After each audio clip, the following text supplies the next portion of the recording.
बाळासाहेब थोरात, राज ठाकरे आणि उद्धव ठाकरे यांच्या भाषणानंतर लक्ष वेधून घेतलंय ते ज्येष्ठ नेते शरदचंद्रजी पवार यांनी। आपल्या भाषणादरम्यान त्यांनी महत्त्वाच्या मुद्द्यांवरती भाष्य केलं। तसंच आजच्या मोर्चाच्या एकजुटीनं संयुक्त महाराष्ट्राच्या चळवळीची आठवण झाल्याचं शरद पवार म्हणाले।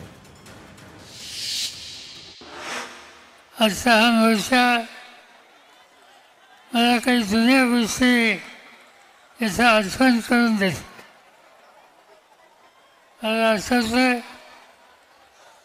1978-19 या काळात महाविद्यालयामध्ये शिकत असताना संयुक्त महाराष्ट्रात प्रश्नासाठी असे मोर्चे निघाले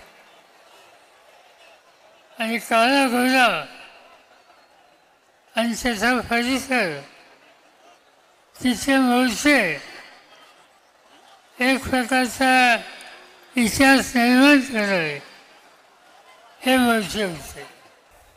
आपण एवढंच म्हणतो की लोकशाहीमध्ये संविधानानं जो अधिकार तुम्हा आम्हाला दिला त्याचं जतन करणं याची आज वेळ आली।